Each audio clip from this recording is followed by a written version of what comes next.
This episode is brought to you by the Jordan Harbinger Show. Do you want a new podcast to look forward to each week? One that's got it all, entertainment, information, and stuffed with actionable content? Yeah, you do. Because who wouldn't want to listen in as Jordan dives into the minds of fascinating people, from athletes, authors, and scientists to mobsters and spies.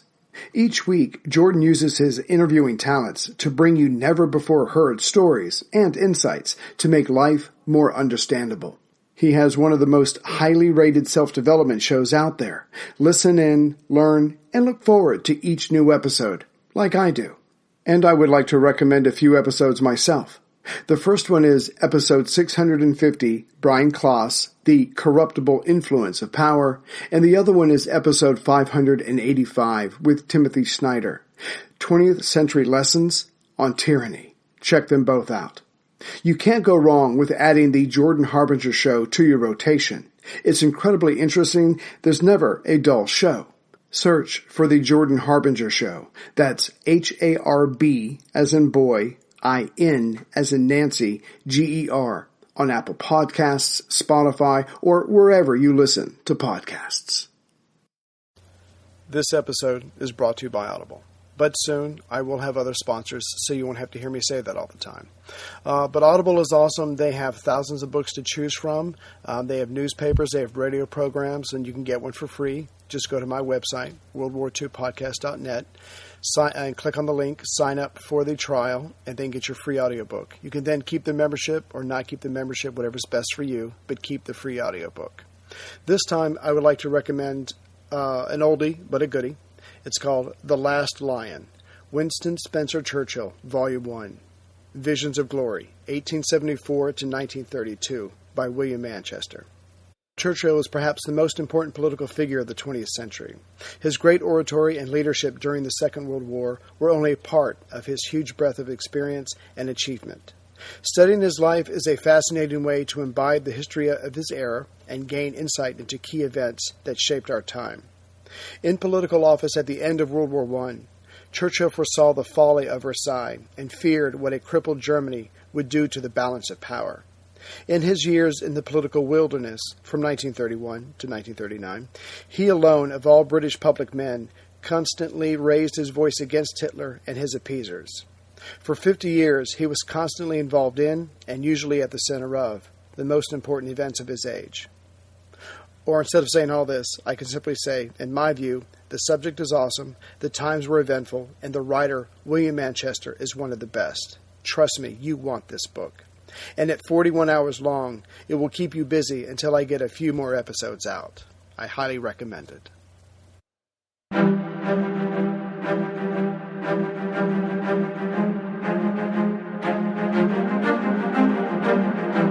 Hello, and thank you for listening to A History of World War II, Episode 33, Loyalties.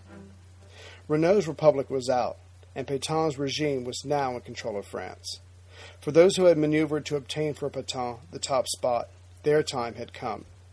Most were known and rewarded. Others, not exposed until after the war, during the tribunals, still found themselves given positions of power. In the last hours of June 16th, British Ambassador Campbell and General Spears, defeated and discouraged by Renault's resignation, still had to think of tomorrow and Great Britain. Searching the Hôtel de Ville and the chateaus, they finally found the former premier, relaxed and talking to his mistress and her friend. But when asked if he would leave France and head a French resistance movement, he said no. He was convinced he would soon be asked to form another cabinet when Petain fell. But what he didn't consider was that regimes don't fall. They have to be conquered. To the two British representatives, the former premier was still living in that other world he seemed to reside in for the last few weeks. Then they moved on and asked Mandel, the former stalwart Minister of the Interior, the same question, and he said no as well, but for different reasons. He argued as a Jew it would look like he was running away.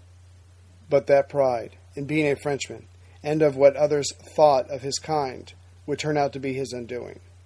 Earlier that night, Charles de Gaulle had returned, arriving in a special plane loaned to him by Churchill. He made it back by 9:30 p.m., only to be present when Renault came out of Labrat's office and announced his resignation. De Gaulle, ever the realist, knew this meant France would capitulate. Guessing that his enemy, Weygand, would play a prominent role in Petain's government, he was right. Weygand became Minister of Defense. De Gaulle thought it would be best to lay low that night and head back to Britain the next day. He was determined to organize a resistance for those of his countrymen who still wanted to resist. He made contact with General Spears that night and arranged to meet him tomorrow morning. Spears had called Churchill and asked about bringing de Gaulle out. In truth, Churchill had hoped a former cabinet member or a well-known deputy of one of the chambers would agree to come to London and become a rallying point for any French who were against Petain and his solution to France's problem. But they could find no one. So General de Gaulle, if that was still his rank, the most junior of all brigadier generals, little known outside military circles, and with no political following whatsoever, seemed their only choice. Churchill told Spears to bring him to London. Before hiding for the night in a second-rate hotel, de Gaulle went to see Renault and told him what he was going to do. This was not the time to harangue the former Premier. De Gaulle simply told his former colleague he was off to London, but he had literally nothing in his pockets. Renault gave him the last 100,000 francs he had. Of course, it was not worth much with the government changing hands and the country losing a war, but it was a start and a touching gesture from this worn-out man. And although de Gaulle's name would one day become synonymous with France and French honor, he was still a man, with a man's cares, and asked Renault's assistant if he would send passports to his wife and children. The assistant said yes, of course he would. De Gaulle's family would make it out, but under harrowing circumstances. Marshal Petain, now as Premier, moved with speed unseen since his younger days. One by one, hopeful, ambitious men sat down with him, talked, and in a very little time, most found themselves placed in a governmental position. General Weygand sat in on all of these meetings, and when they got to the name of de Gaulle, he exploded. "Ah, no, not that one. I don't get along with a character like that." De Gaulle's name was removed from a list of potential officials. His fate would be decided later. Very soon, Petain's government was complete. Of the 17 ministers in his cabinet, 11 had been in Renault's just a few hours ago. Of course, there were changes. Chotham was named vice premier. Badeau was promoted to foreign minister. And even though there were now 2 socialists in the cabinet, there was no doubt it would be dominated by the military. Petain had his own vote, and the vote of 3 grateful generals and 1 admiral. Darlan kept his post and received another. This new cabinet met for the first time in the last hours of June 16th and worked for 30 minutes. The first order of business was for their country and countrymen. A text was written for the newspapers to be printed tomorrow about the change in government. That done, the issue that obviously concerned everyone was the war, or rather, the end of the war. Petain was quoted in the newspaper release, quote, "The government has been formed.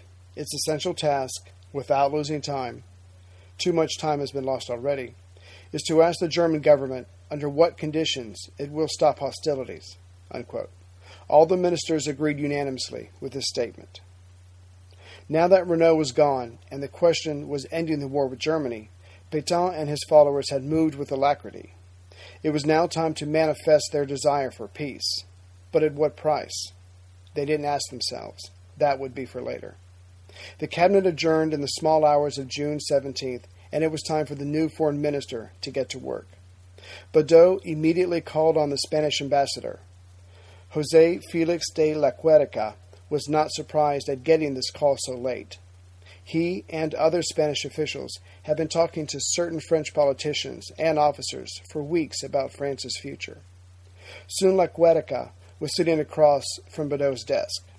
The Spanish official looked across the desk, expectant, but confident.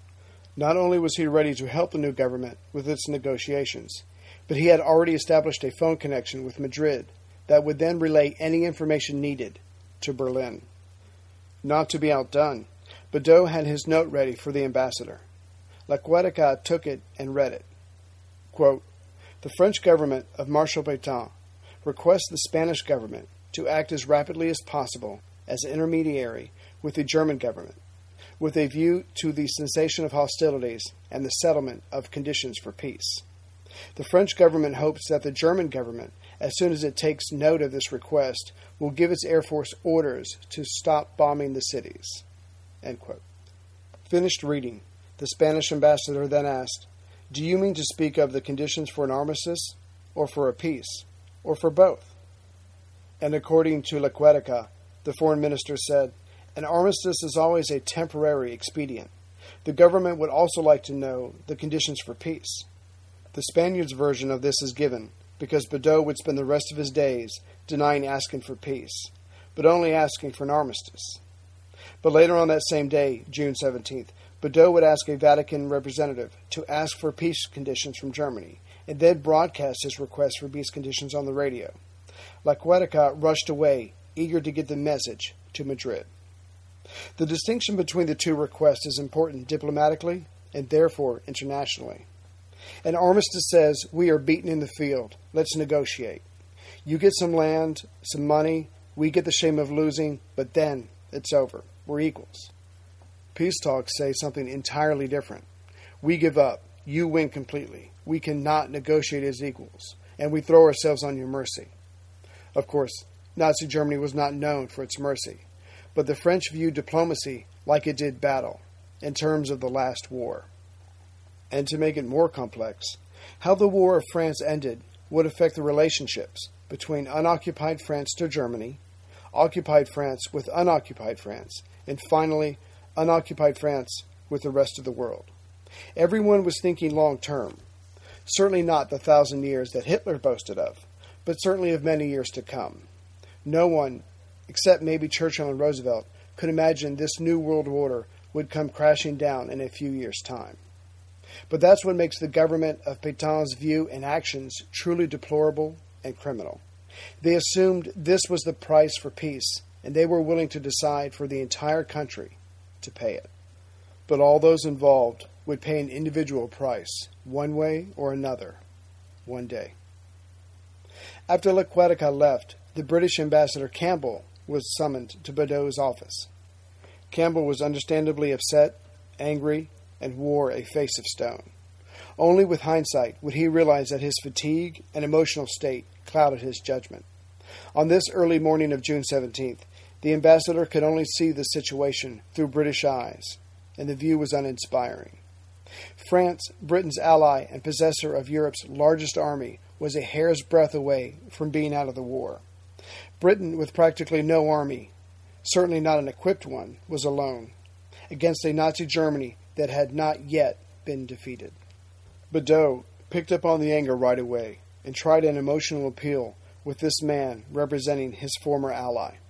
Appearing sad, he said France expressed its hopes that Britain would understand the situation France was in and be understanding.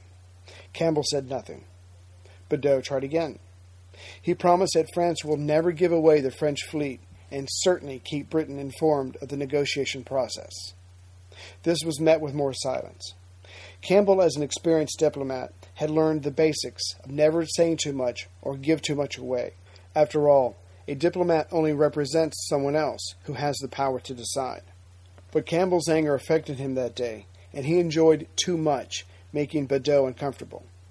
But if he could have been more objective, he would have remembered the larger issues and realized the game was not over. Not yet. Watching the new foreign minister squirm, Campbell forgot to bring up the 2 telegrams from London, preceding the joint British-Franco-Union proposal. The British position had been, you can talk to Germany, like you're doing now, but the deal is that you send your fleet to British ports or somewhere neutral. Enjoying Badeau's guilt was nice, but he should have used it to get some kind of agreement out of the French about their ships. But he did not. He listened silently and then left. Then the American diplomat Anthony J. Biddle was ushered into Badeau's office about 2 a.m. It should have been the American ambassador to France, William Bullitt, coming to see the new foreign minister, but he had decided to stay in Paris after the government left. Bullitt was fluent in French and strongly pro-France. He believed it was his duty to stay in Paris and await the Germans. He wanted to make sure no harm came to the thousands of Americans in the city, or the city itself. It's regrettable that he did not go to Bordeaux, as he was well liked, respected, and had influence with the upper echelons of French society and government. This part of French history may have been decidedly different if he had followed the government, but he did not. So Biddle was with Bordeaux, acting as Roosevelt's ear. With his country not in the war, Biddle listened with more sympathy than the previous visitor and appeared to understand France's unique situation. But then he left the meeting and sent a telegram home saying, quote, "The Admiral's new governmental associates," meaning Darlan, "hardly inspire complete confidence that the French fleet will remain a bulwark against Nazi aggression." It seems the Americans weren't about to be fooled either. General Spears met with de Gaulle at the latter's hotel about 7:30 a.m. that morning of June 17th. But de Gaulle wasn't traveling light. His luggage filled up every available space in Spears' embassy car. To Spears' way of thinking, this was not the way to cruise the streets of Bordeaux unnoticed. But de Gaulle's aide, Lieutenant Courcelle, and Spears' chauffeur made the luggage fit. De Gaulle told Spears he felt a cover story was needed, so he had the car go to the temporary French headquarters. Spinning his web of deception, de Gaulle made several appointments for later on that day, and then they left. During all this, Spears tried to appear calm, but just knew the French military would arrest London's last choice to lead any free French in the future. The roads were still a maelstrom of chaos, but they finally made it to the airfield. They gained entrance with no trouble, breathed a sigh of relief, but then saw their real obstacle. Planes were parked all over the place. De Gaulle couldn't help but wonder why France consistently asked the British for more fighters when they clearly had more in reserve themselves. But, getting his mind back to his immediate problem, there simply did not seem to be enough room for them to take off. Frantic searching finally turned up their small British plane among the rows. Their pilot, after some intense searching on his own, eventually found enough room to take off. So it was time to begin the ruse. The plan was for de Gaulle to pretend to walk Spears to his plane, shake hands, and then watch as the plane departed, but then jump in himself as the plane started moving. They all then prayed to their personal God that no one noticed that all of de Gaulle's luggage was being put on the plane as well as Spears'. Soon the luggage was tied down and the engine was started. Spears and de Gaulle shook hands and the British general climbed into the plane. But as it started moving forward, de Gaulle and his aide Courcelle jumped aboard.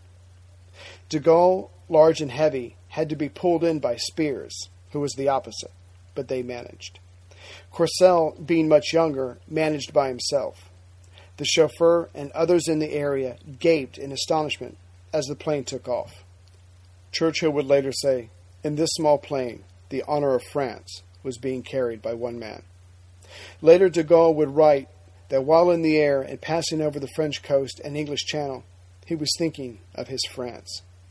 He wrote, "At a moment when the problem was posed on which depended all of the present and all of the future of France, the Parliament did not sit. The government showed itself incapable of taking a drastic solution. The President of the Republic abstained from raising his voice, even in a cabinet meeting, to express the superior interests of the country. This collapse of the state was at the bottom of the national drama. At the first flash of lightning, the regime, in its terrible infirmity, had no measure of, and no rapport with, the defense, the honor, the independence of France." Not long after noon, the plane landed and de Gaulle was taken to see Churchill. It was decided that this new representative of a free France would give a general broadcast to French people the next day. His job was to gather and organize those French citizens who would continue to fight against the Germans and turn their back on the new French government. But for the first time ever, this overly confident man questioned himself. Hey everyone, Ray here. I've never told you this before, but I live in a cove. It's very nice, but everyone around me is retired, and they spend hours every day on their lawn, which always leaves my yard bringing up the rear. But now I have a ringer, that being Sunday Lawn Care. This year, will be different. Yes, spring is here and it's time to get the lawn ready and keep it looking great. Again, I'll be leaning on Sunday to help me, and if you should give them a try, like me, you'll not have to worry about chemicals. Your lawn will look great and your family will be safe. Because Sunday can help you grow a beautiful lawn without the guesswork or the nasty chemicals. Here's how it works. When I signed up for Sunday, their lawn analysis tools created a personal nutrient plan delivered right to my door when I need it. They send the packages, I attach them to my garden hose, and spray. I'm done in less than 15 minutes. No more hard work. Instead, I'm working smarter. And you can too. And Sunday is offering our listeners 20% off. Full season plans start at just $129, and you get 20% off at checkout when you visit getsunday.com/World War II. That's 20% off your custom plan at getsunday.com/World War II. The U.S. government was getting as nervous as London about the destiny of the powerful French fleet. So later that day, Roosevelt and Foreign Secretary Cordell Hull decided to make their thoughts clear to the Bordeaux government. Churchill added his mite to these thoughts as well. On that same day of June 17th, he sent a telegram to Petain and Weygand. It read, "I wish to repeat to you my profound conviction that the illustrious Marshal Petain and the famous General Weygand will not injure their ally by delivering over to the enemy the fine French fleet. Such an act would scarify their names for 1,000 years of history. Yet this result may easily come by frittering away those few precious hours when the fleet can be sailed to British or American ports, carrying with it the hope and the honor of France." In other words, while the new French government was wasting time trying to figure out what Germany was doing, they were rushing ahead with their invasion and may end up capturing the port cities and then the ships themselves. Then all discussion and negotiation would be mute. Still feeling that the new government in Bordeaux was not feeling Britain's urgency, Churchill sent 2 admirals and a cabinet member to them for a face-to-face, and to see if anyone wanted to come back to London with them. But there were no takers. And even though this telegram was more carrot than stick, Churchill certainly felt like using a stick on the French High Command.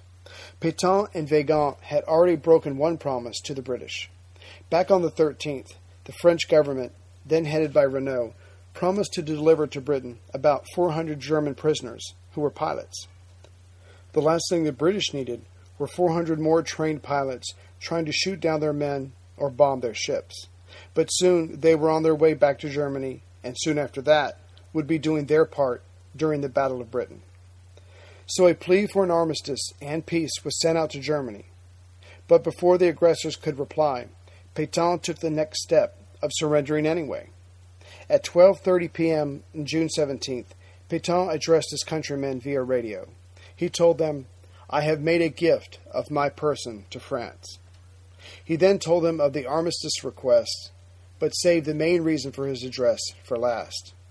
"With a heavy heart, I tell you today that it is necessary to stop the fighting." It didn't take long for Petain's people to realize the Marshal had just made a huge mistake.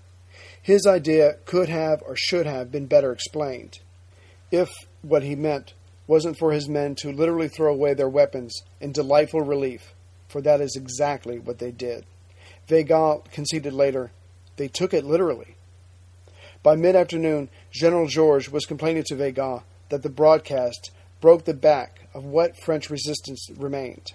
Men surrendered, returned to barracks, and stacked their arms in ditches. Even the 18th Military District at Bordeaux followed suit, and its men were responsible for protecting the new government. Officers who did not disarm near the temporary capital were threatened with court-martial. The Germans, for their part, couldn't believe their luck. They vigorously helped spread this announcement with leaflets, loudspeakers, and replayed the radio message every few minutes in Paris and throughout the country. Weygand desperately issued orders throughout the day to keep fighting. The armistice wasn't signed yet, but all in vain. Darlan sent the same message, but had the same results. Bedeau tried twice, to what we would today call spin the Marshal's radio message. The ceasefire statement, because that's what everyone considered it, had ended the struggle as far as the French army and people were concerned. The foreign minister anxiously sought to fix the careless phrasing, again, if that's what it was. The military situation throughout the day was worsening. Weigel wanted a clarification, and wanted it now. This turn of events did not suit his plans to have a force at his disposal to keep the people in line when the conflict ended. But as the foreign minister, Badeau had the responsibility to fix this. He first tried with a correction that was issued to the press. It tried to explain that the Marshal had not said it was necessary to stop fighting, but that it was necessary to try to stop the fighting. When that fell flat, he tried again with his own radio address that night at 9:30 p.m. But like his conversations with the British and U.S. ambassadors, it was more emotion than substance.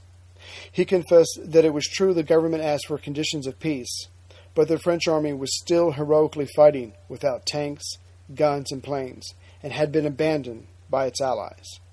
Quote, "Our military chiefs are the very incarnation of France's tradition and soul." Unquote. He finished by saying, "France has not abandoned the struggle, nor laid down its arms. It is not ready, and will never be ready, to accept dishonorable terms, to abandon the spiritual freedom of its people, to betray the soul of France." Diplomatically, it didn't help that Badeau was fencing with the British earlier that day. Of course, the two sides disagree on what happened or what was said. The British version is that Campbell gave a copy of the two telegrams to Badeau and was in fact reinstating them as the joint union proposal did not go forward. The French were expected to honor them. Treat with the Germans fine, but get your ships moving to a British or neutral ports now. And finally, Campbell told London that Badeau said that the decision to do that had been made that very day. The cabinet just had to officially vote on it. The French version has too many holes in it to make it worth repeating here. But just to give a sense of the revisionist history that took place after the war, Badeau said that this was the first time he heard or saw the two telegrams. But surely, as the former undersecretary in the Foreign Office, that's impossible. He was there in Bordeaux when Renault fell. But what the French should have taken away from this meeting was the basic premise that the British wanted the question of the French fleet settled now. In fact, Admiral Cunningham, commander of the British Mediterranean Fleet, got the following message from London. It read, "If France concludes a separate peace, every effort must be employed to see that the French fleet passes under our authority, or, if not, to sink it." Was this move necessary? Militarily, yes, and that's all that mattered. The British could not be understanding or forgiving when their lives and their way of life stood in the balance. But there would be tragic consequences, as when any two allies have to turn away from each other. That same day, the U.S. showed its displeasure and growing distrust of the Petain regime. Early that morning, the U.S. government froze all French assets in the United States. Roosevelt guessed he may need a bargaining chip, and as the former Undersecretary of the U.S. Navy, knew that if Britain got the French fleet, the British, if pushed, could use it to help stop any German invasion. But if Germany got it, those ships combined with the German and Italian navies would go a long way to challenging the British and the U.S. in the Atlantic. The U.S. had the bulk of their fleet in the Pacific, due to the growing threats from Japan. And while it's true that the industrial capacity of the U.S. would one day have 50 aircraft carriers operating by 1945, that was a long way away. At 5 p.m. on June 17th, Roosevelt sent his telegram to Bordeaux. It was crafted by Secretary of State Cordell Hull, and by his own words, was the strongest worded note he ever wrote. Biddle delivered it, and in part it read, "Should the French government, before concluding any armistice, fail to see that the fleet is kept out of the hands of her opponents, it will fatally impair the eventual restoration of French independence. Furthermore, should the French government permit the French fleet to be surrendered to Germany, the French government will permanently lose the friendship and goodwill of the government of the United States." After reading it, Darlan and Badeau were very irritated. Badeau demanded that the last part be taken back. He then again solemnly promised the fleet would never be handed over to Germany. Biddle wrote home that the telegram had its intended effect. To his credit, during the night of June 17th, 18th, Darlan sent an order to the naval base at Brittany that any intact ships must not fall into German hands. So the 35,000-ton battleship Richelieu and her sister ship Jean Bart received orders to sail for Morocco, and by the next night they had set sail. In response to all this diplomatic pressure, Badeau told the U.S. and Britain that the French fleet would be sent overseas or sunk, but it would not end up in British hands. Tension was clearly growing between the Allies. Ambassador Campbell was soon verifying this by telling London that a scuttling was the most they could hope for. The French government was quickly becoming united that it would be better to sink their ships rather than handing them over to Britain. But what they didn't or couldn't consider was that it was feasible one day that they might find themselves back in the war, and obviously their navy would then be invaluable. But for now, all they could think of was how tired they were of fighting the Germans. As for the tormented French government, the only reply they got from Hitler on June 17th was that he would have to consult with his ally Mussolini before a response could be given. So Hitler, who had put much stock in his partnership with his Italian counterpart, asked him to come to Munich to discuss France. This complex but competitive relationship of support and mutual need between the two warlords confused and aggravated the German High Command. They knew, just as Hitler did, that even at this stage of the war, 32 Italian divisions, after a week of fighting, had not moved the 6 French divisions along the Alpine front and south along the Riviera. The German High Command was already looking beyond France, and like the new French government, felt that Britain would soon be added to the Nazi list of conquered or cowed countries. So at most, had only one eye gazing across the channel. No, their growing concern was the USSR.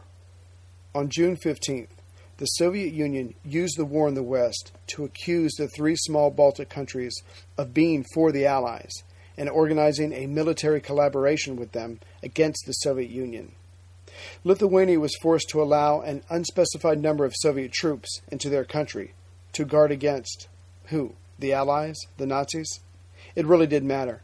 In short order, Stalin set up a puppet regime and incorporated Lithuania into the Union of Soviet Socialist Republics.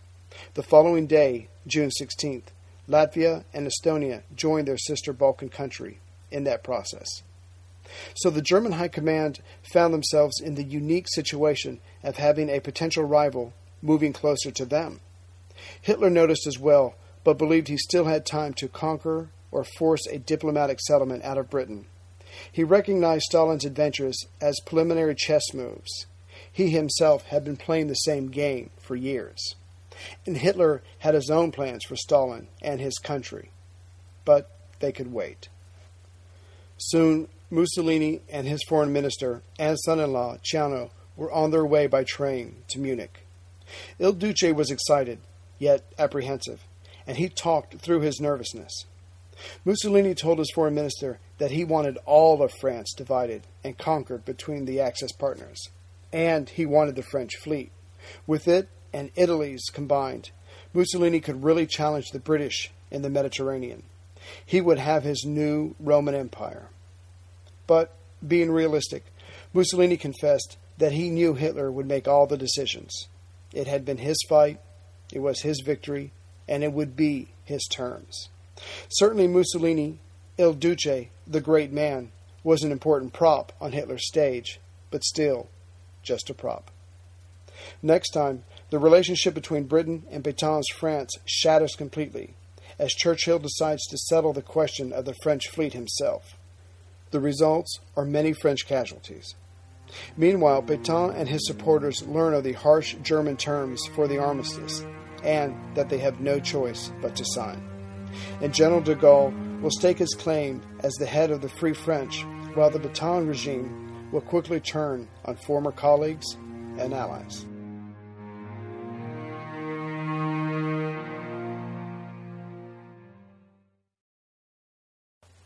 Hello to everybody out there in podcast land. Greetings from Central Virginia. I just wanted to take a moment with a little postscript and thank everyone who listens to the podcast and who's written or made donations or gotten something from Audible. I really do appreciate it, and it helps a lot to keep me going. I just wanted to remind everybody that I do have a page on Facebook. It's called the same as the podcast, A History of World War II podcast. If you search that, you can find it. There's a picture of the three Allied leaders together. I do little things like this day in history and little notices and anything that I see in the news or anything like that you might find interesting. Also, I have a Twitter account. If you go to WWII, the number 2 podcaster, you can find that as well. So I put generally the same information on both of those if you have one or the other. And also, I wanted to ask if anybody out there has recommendations for Audible books. I'm doing everything I can to think of that's interesting, but again, I don't know the audience as well as I'd like to, and if you have different tastes, if you want to make recommendations, or maybe you've stumbled across something that I haven't, just send me an email, ray42harris@yahoo.com, and I'll be happy to use it for the next time. So I'm just trying to give everybody what they want, and I just wanted to end by saying, as you can tell, I've really slowed down the podcast, and I'm covering it in great detail. I've gotten a couple of comments on it, mostly good, and I just wanted to get a sense of if this is okay with everyone. If I just kind of do the broad strokes, it's nothing that you haven't heard before. So this was my way of trying to do something different. So just let me know what you think, and I'd really appreciate it. And again, your emails and your comments, they really motivate me to keep me going. So if you ever find yourself with a couple of minutes and you're on your computer, go to Facebook, go to Twitter, or just send me an email and just say hi, just to let me know you're out there and what you think. Take care, everybody.